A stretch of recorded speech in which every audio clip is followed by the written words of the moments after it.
All right, Buff Nation, what's going on? Again, hope you guys are having a wonderful day. It's been a busy week for Colorado, been a busy week for myself, but had to get on here to talk about the numerous coaching changes that have been announced via Well Off Media, the pregame show, all of the guys who work directly with Coach Prime and the CU Buffs. It's been cool to see that. So I'm going to summarize everything that I know, give you a little bit of information on every single coach, what they're doing, and then throw in my 2 cents for whatever it's worth, right? So I'll smash that like, subscribe. We're just a few away from 13,000, so it would mean a lot if you join what we're building over here. It's been a lot of fun, and I'll say hello technically to you. What's going on, Jones 2-3? Good to see you guys.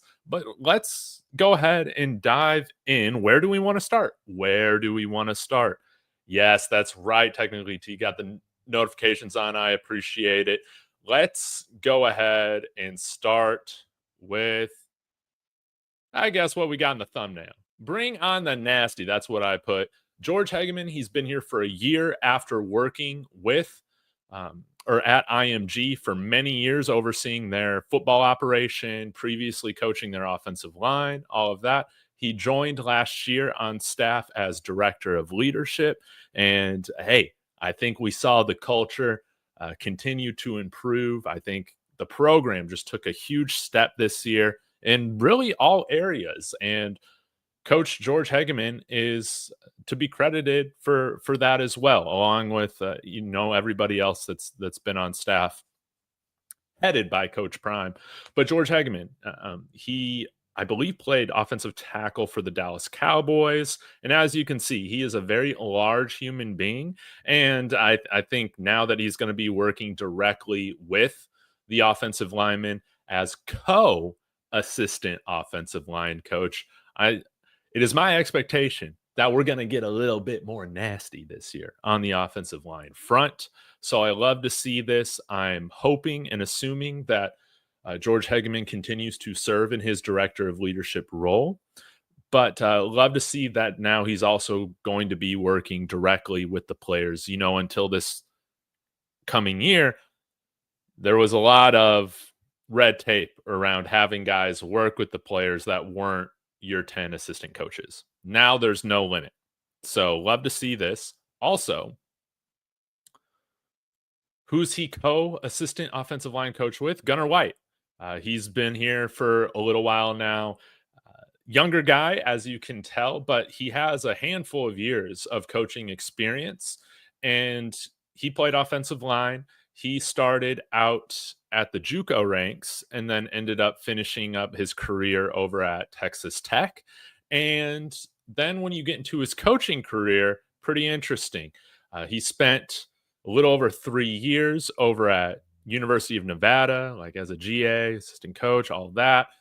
Then in 2022, came onto Jackson State as well. So he worked there with Coach Prime, and then he's been here as an analyst, I think, over the last 2 years. So he's getting an elevation.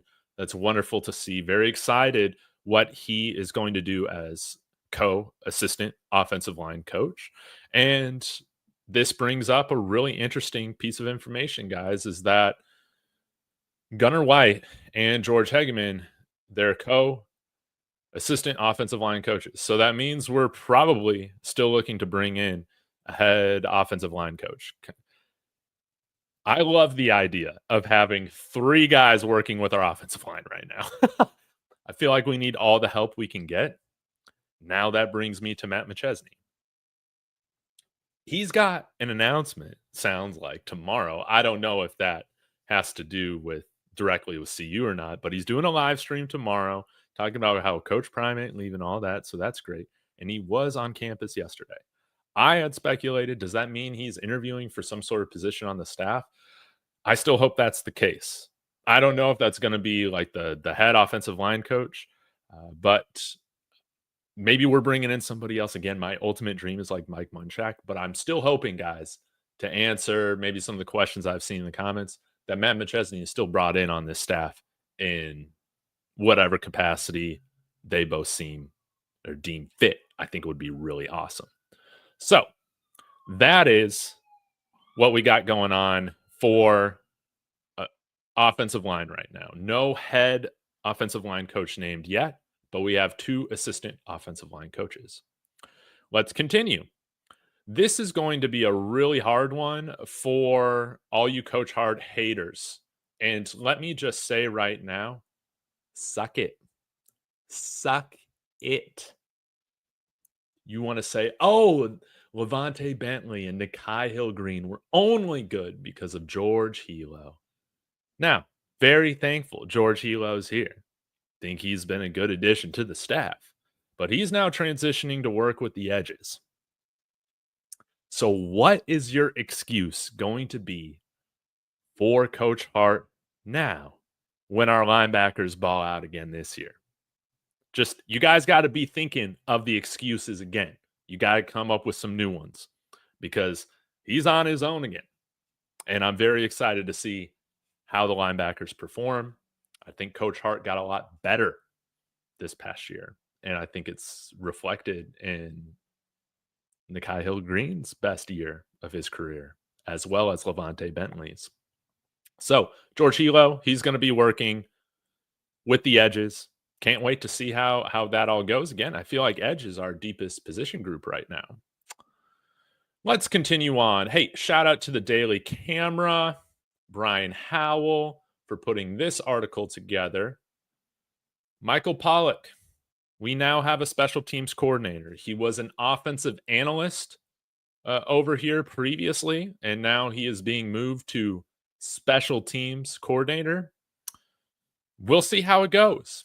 Again, I would have liked to see somebody working on special teams maybe brought in from somewhere else. I just feel like we need a new, fresh set of eyes on everything. However, I don't think he was working with special teams last year.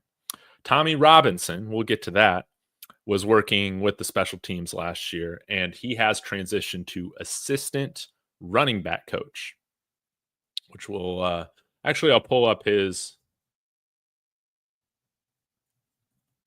profile picture as well.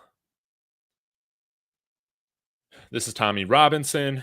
He was director of quality control. So again, we didn't have like an official special teams coach. So I think there were some limits on how much or what his involvement was on overseeing special teams. Thank God Michael Pollock is going to be directly involved now on coaching special teams. We need somebody working with the players hands-on, not just a quality control analyst. So that has plagued this team for too many years, not having a coach, an assistant coach dedicated to that room.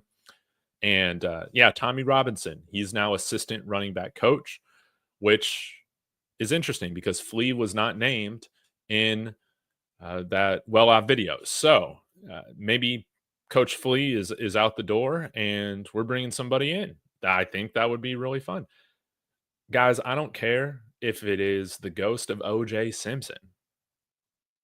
We have nowhere to go but up when it comes to this running back room and what we can get out of them from a coaching perspective. So I'm very much looking forward to this. I know some of you guys have thrown in the comments, Marshall Faulk. Hey, that would be really cool.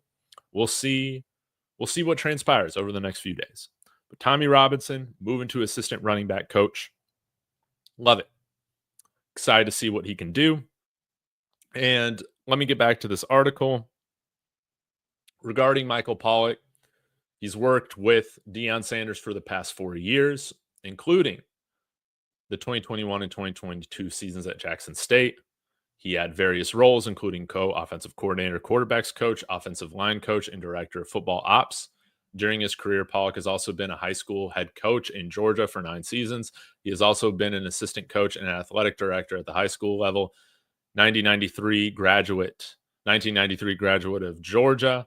Pollock was a long snapper for the Bulldogs. So he better know what's going on special teams if you're a long snapper. No doubt about it. Now, Tommie Robinson, according to Brian Howell, led CU special teams last year. We had a roller coaster year in that phase of the game, to say the least. But he goes on to say, we've brought in a lot, some great kicking and punting talent. I think we'll get better at that. You guys know that as well. Pollock said this: I thought last year, uh, because of the short kickoffs, we spent way too much time having to work on kickoffs. Pollock told the group, we're going to make it easy this year. Kick it out of the back of the end zone, line up at the 25, and let's go. Yes, especially at home. No doubt about it. Damon Greaves going to do a good job replacing Mark Vassett at punter, transfer from Kansas, all of that. So I think that pretty much sums up all the changes that we have right now.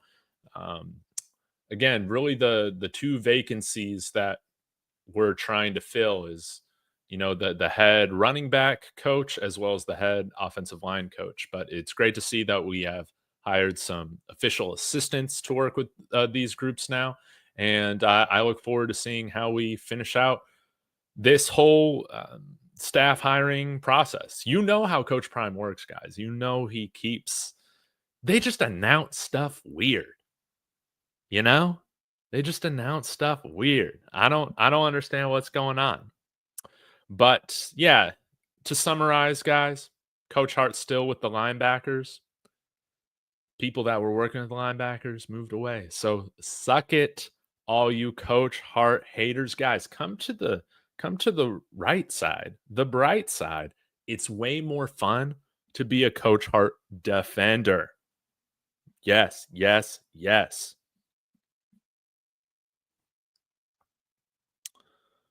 So yeah, I'll answer a few of your comments or questions. Then I'm gonna get out of here. A little bit shorter of a stream, but yeah, guys, almost 300 people in here. Please be sure to smash that like and subscribe. As always, Lady C, hope you're doing well. Fan of these moves. I love to see it. Hey, Matt McChesney, run game coordinator. Yes, please. What if he is working in like a role unique to himself? Where he's working maybe with the offensive lineman a little bit. He's doing a little bit of run game coordination. He is hitting the recruiting trail. Figuratively speaking, we don't travel a lot, but Matt's very connected all throughout the country because of the guys that he trains, and very deeply connected, obviously, in the state of Colorado. I think he would serve as a tremendous addition to the recruiting staff in whatever capacity. And again, yeah, he can train, work with guys, all that. He's done that professionally for many, many, many, many years. So I I hope that they can find like a unique position for him to at least start at, and then just see where it goes. I think again, he would be a tremendous addition to the staff. I would love to see it, and I do love to see right now that it seems like at minimum we're going to have 3 coaches dedicated to the offensive line, 2 coaches dedicated to the running back position. I freaking love it. And we're going to let Coach Hart cook. Man, this is going to be a great year. This is going to be an awesome year. So I think it's really great. Yeah, I'm with Coach Hart. That's right. Y'all gonna hate it if Matt becomes a offensive line coach. No, no. Now I will say, regardless of who's coaching, it is a results oriented business. Something's within me feels that Matt McChesney is much more competent than Bill O'Boyle. Yeah, J Rad. Hey, this take is continuing to suck more and more as time goes on, J Rad. I hate it. I hate to, put you on the spot. All you Coach Hart haters can suck it. Suck it. Our king is gonna be cooking again with the linebackers, baby. He's gonna kill it. And that's right. Honestly, I think if we hire the ghost of OJ Simpson, he is an upgrade on the running back coaching we have had here for the last 2 years. I believe it. I believe it. And I would say that the ghost of OJ Simpson is a legit running backs coach. I would say that, we can get the people in Boulder that mess with the crystals or whatever to, summon him, and he can coach the linebacker or the running backs. And I don't even think that he would charge anything. So I think it's awesome. Think it's awesome. Anyways, guys, I'm going to get out of here. Thank you so much for tuning in. A lot of exciting stuff coming over the next week or two. So hit that bell for notifications. Keep your eyes peeled. And I will be back again soon. Scoba.